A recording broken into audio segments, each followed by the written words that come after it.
Hello, students of Standard 7.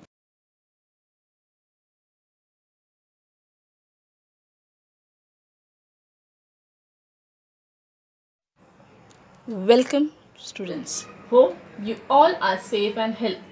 Please take care of yourself and loved ones at home. I am Zubeen and we are going to start off with the sources of history. When we talk about sources of history, we will consider the period. The medieval period begins from 9th century till the end of 18th century.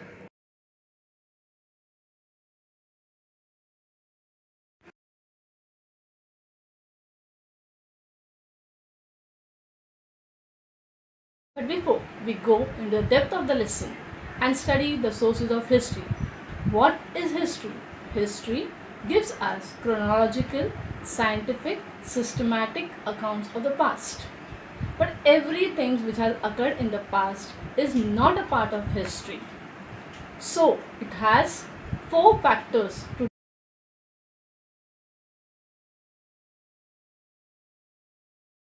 four factors of history: individual, society, place, and time. The first, individual. It includes all persons from king, leaders, prime minister, a common person as laborers, the women in the society. Now, what impact they have brought on the society? What changes they have done? Maybe a ruler. How did he rule? How did he play the society? How did he work for the society? Were the society people happy with him? Were the society progressive? That makes a history. Sometimes it is also the natural disaster, the pandemic, the situation right now what we are facing. In future, this will be also a part of history.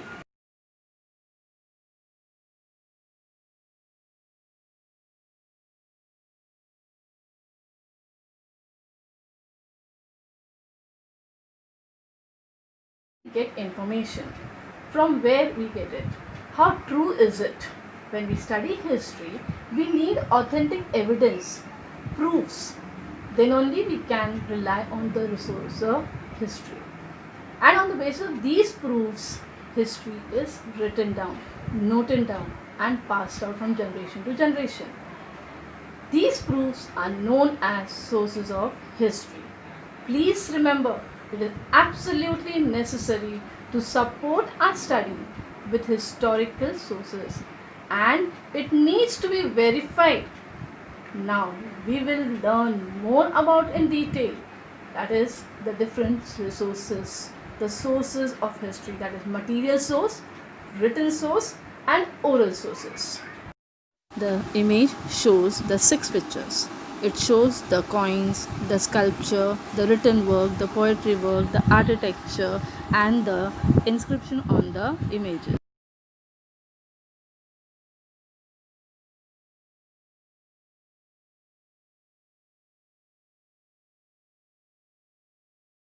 Examples of material sources: forts, red, and the hill forts, that is Raigad Fort. Study in detail all the sources of history. The first one, material source. Material source, the very most important for the medieval period, is the fort. There are many forts, hill forts, sea forts, etc.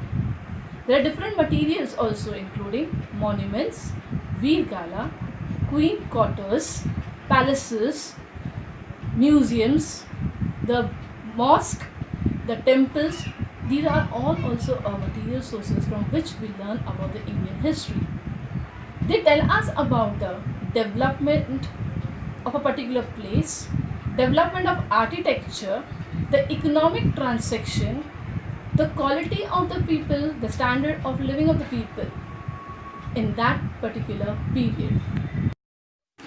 Have a look at the different pictures of the coin of the ancient time, which is resembling the deities, the languages, the script, the pictures, the symbols used at that period. play an important evidence for studying the history. We learn about the rulers, their period, governance, religious ideas, and the personal details of that particular ruler. For example, the image shown in your textbook. There are four coins shown. The second coin shows about the Shiva Parvati, minted during the rule of Hyder Ali. And the other above it shows the letters printed on it and the deities.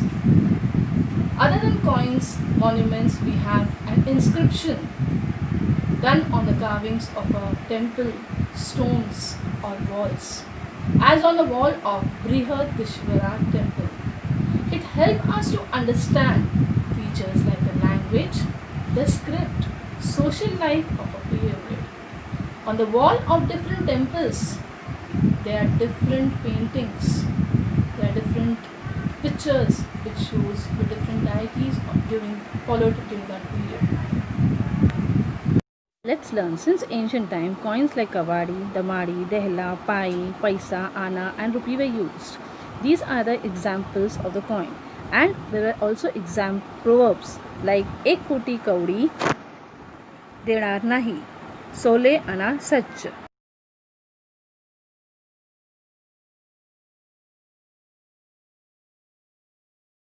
Samples of material sources and written sources. These are the different pictures. The literary work, the Yuan Chuang, who travelled from China, Bhujaputras, having the languages, the script written on it,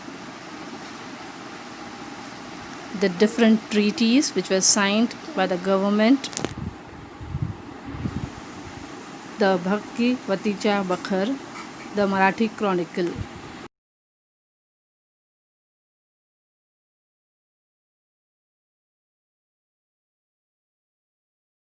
Now let us move to the written sources.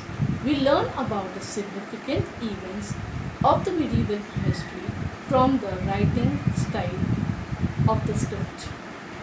There are languages, religious manuscript, treaties, Bhujaputras.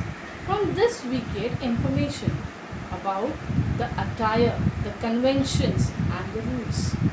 During this medieval period, there were travelers who came to India, and after viewing the things around us, they have written down.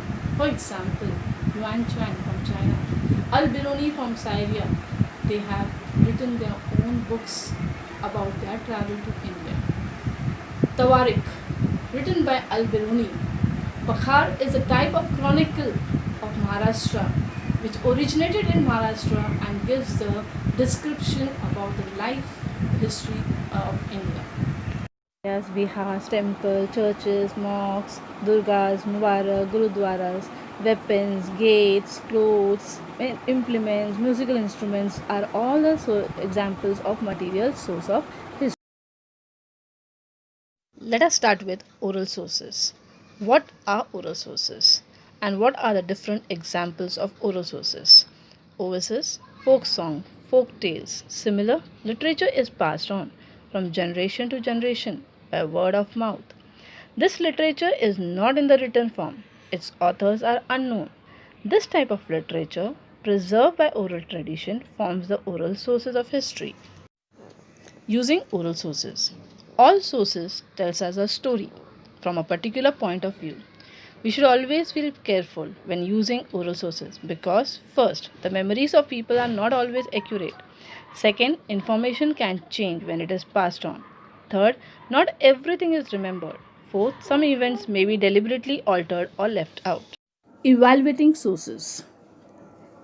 Let us have the details. If you want to succeed in an assigned research work, you should use a quality information out of books, journals, or a different website.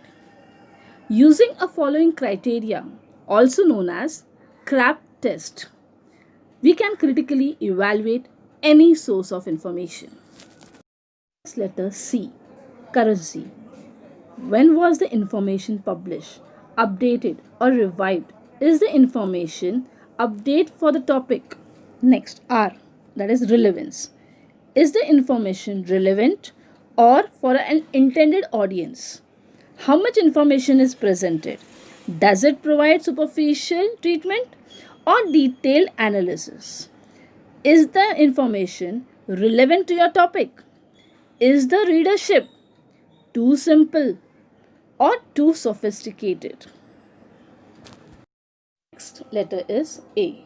Authority. Not all books or journal articles in the academic library are scholarly. What are their viewpoint for writing those books? Are the journal articles purely viewed? That is, do they have approval of the other expert in the field of the books? Are the books written by scholarly pressed, popularly pressed, or self-published?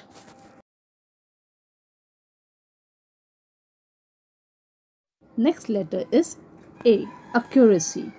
Does the source match your understanding of the topic? Can you verify with the other sources? Never rely on any one of the sources. Next letter is P. Purpose. What type of sources? This indicates the depth of the knowledge. Is the purpose stated? Is the subject approached or it has the objective standpoint? What it is? Thus, all these points have to be kept while evaluating the sources of history.